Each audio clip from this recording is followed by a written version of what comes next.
Hi hello दोस्त हो. आज मी तुम्हाला घेऊन आली आहे म्हैसूर शहर दाखवायला. कर्नाटक जिल्ह्यामधील अप्रतिम शहर. कल्चरल खूप ॲक्टिव्हिटीज इकडे होतात आणि हेरिटेज आहे, अप्रतिम आहे सर्व. तर 5-6 ठिकाणी आपण व्हिजिट करणारच आहोत. माझी सेकंड व्हिजिट आहे. तर आत्ता आपण हे दिसतोय तो KRS डॅम होता, कृष्णराजसागरा डॅम, आणि आत्ता आपण आलो आहे चामुंडेश्वरी मंदिर.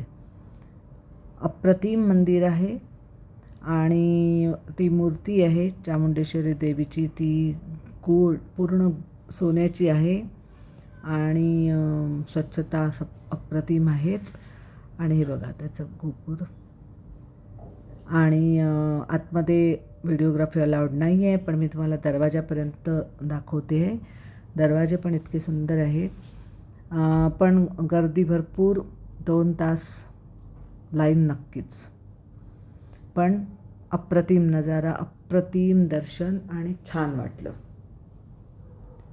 आणि चामुंडेश्वरी मंदिर हे वडियार राजवटी रॉयल फॅमिलीचीच देवी आहे. दसरा इकडे मोठ्या प्रमाणात साजरा होतो. इथे आपण आलो आहे आता, ते रंगनाथ स्वामी टेम्पल. हे अतिशय जुनं आहे आणि विष्णूची मूर्ती आहे, विष्णूचं मंदिर आहे. इथे पण आतमध्ये फोटोग्राफी अलाउड नाही आहे, पण इथपर्यंत मी तुम्हाला दाखवते. बघा, फार फार फार फार प्राचीन मंदिर आहे हे. 6 ते 1 उघडतं सकाळी आणि 4 ते 9 संध्याकाळी. आता आपण अर्थातच आलो आहे मित्रांनो, कुठे बरं? म्हैसूर पॅलेस. अतिशय उत्तम असा हा पॅलेस, भारतातला फार फार फार फार फार फेमस पॅलेस. ह्याची एंट्री फी आहे 120 रुपये. 14व्या शतकातला बांधलेला आहे. तर आता आपण गाईड करून थोडी माहिती करून घेणारच आहोत.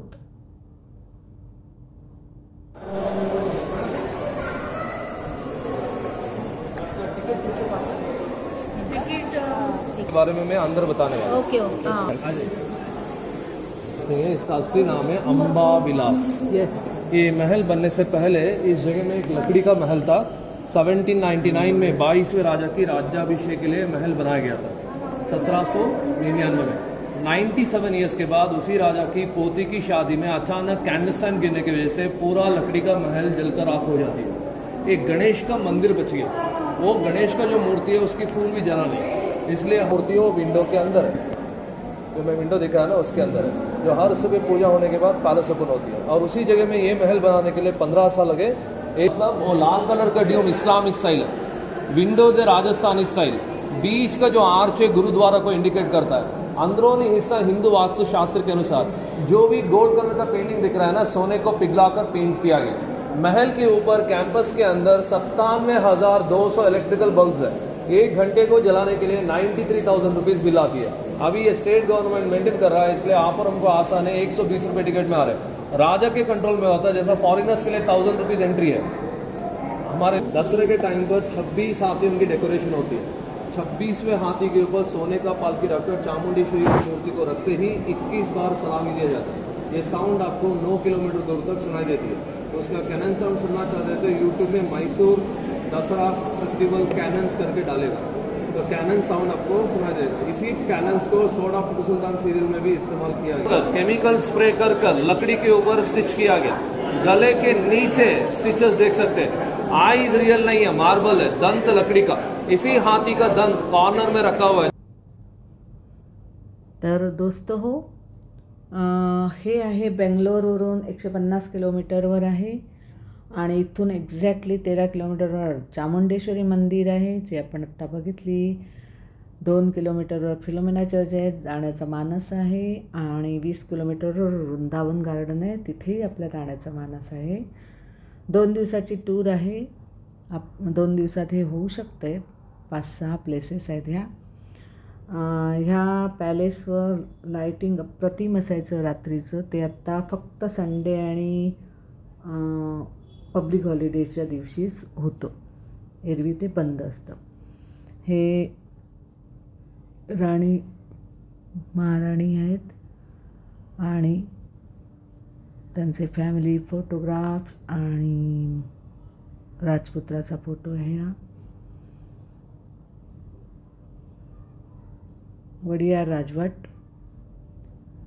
याच पॅलेसला अंबाविलास पॅलेस असंही म्हणतात. अप्रतिम आहे. नक्कीच व्हिजिट, मस्ट वॉच, वर्दी आहे, बघण्यासारखं आहे.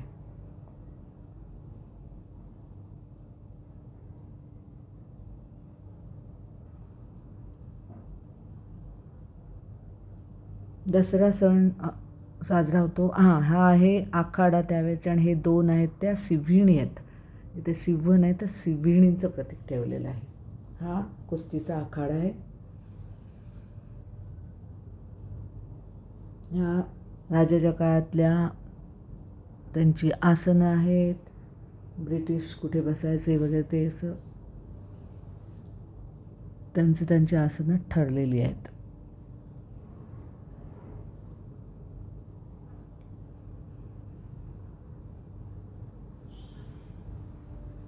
तुम्ही म्हैसूर पाहिलं आहे का आणि पाहिलं असेल तर ते कधी, हे नक्की कमेंट करून सांगा बरं का. मोस्ट प्रॉबेबली बऱ्याच जणांनी पाहिलेलं नक्की असेल. अप्रतिम कलाकुसर आहे. खूप छान.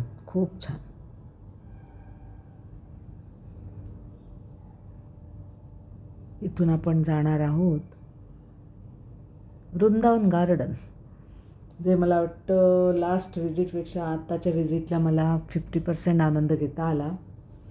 कारण KRS डॅमचे गेट खोलल्यामुळे भरपूर पाणी झालं आहे अर्ध्या भागामध्ये आणि अर्धा भाग ओपन ठेवलेला आहे. प्लस इथला लेझर शो, आपला लाईट शो जो असतो रात्री, तो नेमका आजपासूनच बंद आहे कारण पाणी सोडलेलं आहे KRS डॅमचं. म्हणून तरीही आनंद घेऊया.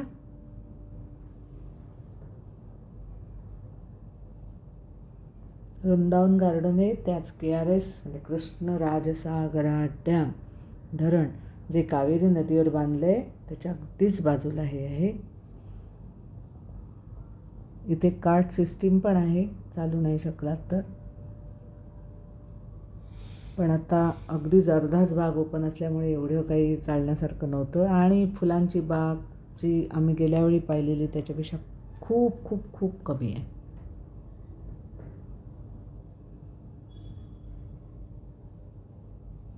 तर 2 दिवसाची टूर, त्यामध्ये चामुंडेश्वरी मंदिर, रंगनाथ स्वामी, म्हैसूर पॅलेस, वृंदावन गार्डन आणि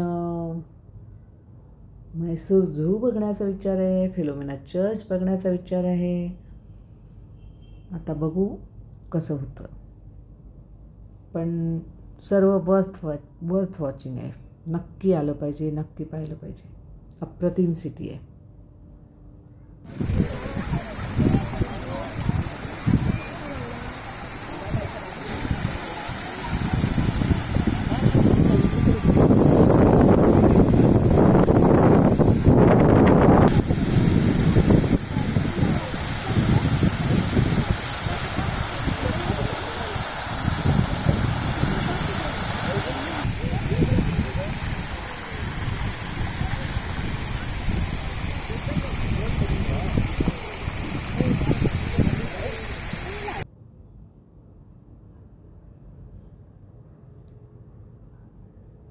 तर आता आम्ही तो लाईट शो नसल्यामुळे इथेच बसून आनंद घेण्याचा विचार करतो आहे, जेणेकरून आम्हाला थोडेसे रात्रीचे लाईट पाहता येतील, जे गार्डनचे तरी आहेत.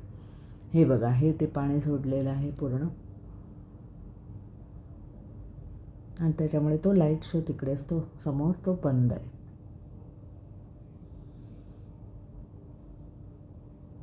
तरी पण आपण रात्रीचा नजारा थोडा तरी बघणार आहोत, त्याच्यामुळे आम्ही बसलो इकडे. छान शांत वारा छान आहे, छान वाटतं आहे.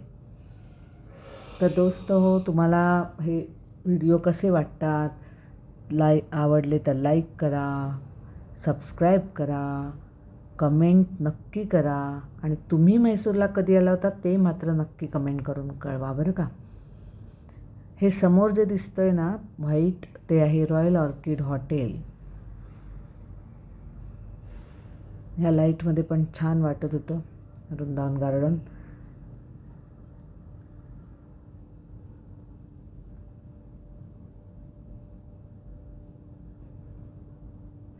हां, तर जिथे जिथे आम्ही फिरलो तिकडे स्वच्छता खूप छान होती टुरिस्ट प्लेसला. फक्त वॉशरूम टॉयलेटसाठी 10 रुपीज घेत होते, पण त्या मानाने तिथे स्वच्छता नव्हती. म्हणजे 10 रुपीज घेतलं तर त्यांनी छान स्वच्छ मेंटेन केलं पाहिजे होतं वॉशरूम टॉयलेट, पण तसं नव्हतं. सगळ्या टुरिस्ट प्लेसला मोस्टली 10 रुपीज घेतले गेले. हो, आता आपण आलो झूमध्ये. 1:30 AM to 5:30 PM त्याचं टायमिंग.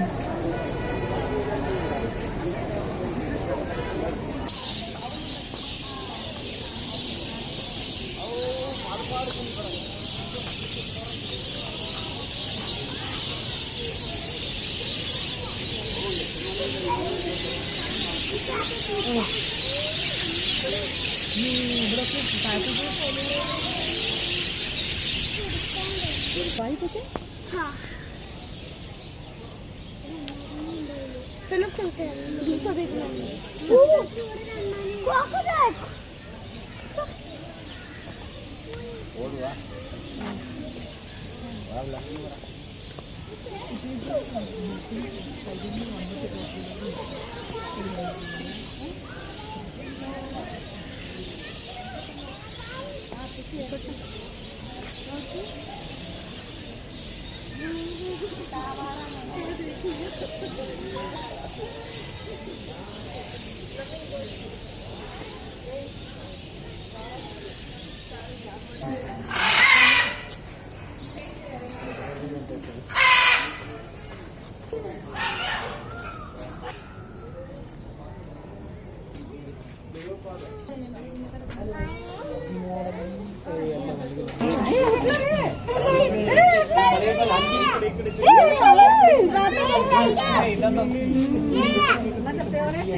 ಅವರೆಲ್ಲ ಸೌಂಡ್ ಮಾಡ್ಬೇಕಪ್ಪ ಇಲ್ಲಿ ಬಂದು ಅವರೆಲ್ಲ ಅಡ್ಡಾಡ್ತಾವ್ರು.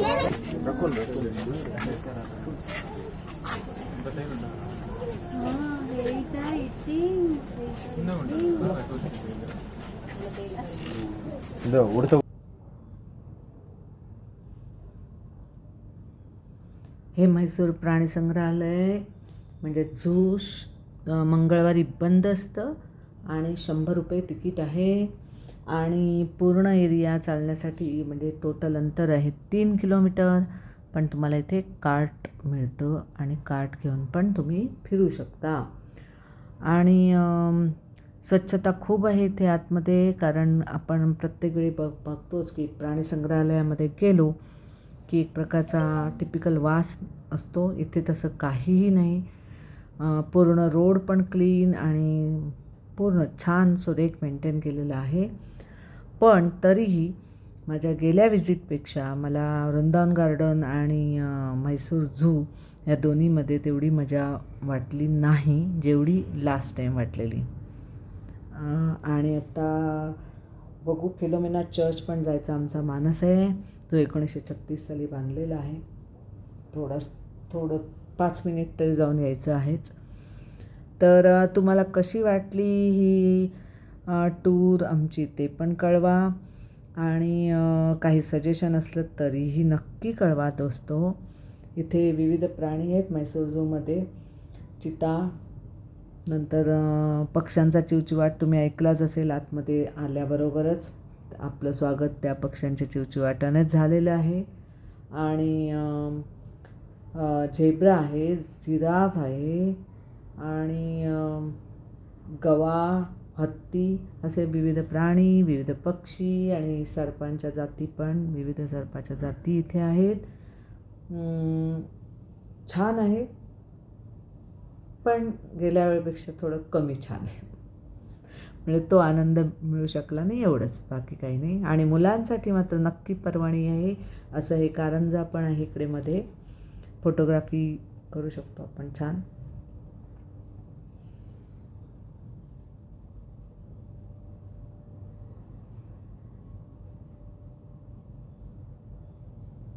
तुम्ही नक्की व्हिजिट द्या. म्हैसूर तुम्हाला आवडेल, अप्रतिम आहे. तर लाईक, शेअर, सबस्क्राईब आणि कमेंट करायला बिलकुल विसरू नका दोस्तो. हां, हा आहे फिलोमिना चर्च, 1936 साली बांधलेला आहे. उंच आहे, हेही वेल मेंटेन आहे दोस्तो. तर दोस्तो bye, take care, bye bye, thank you very much.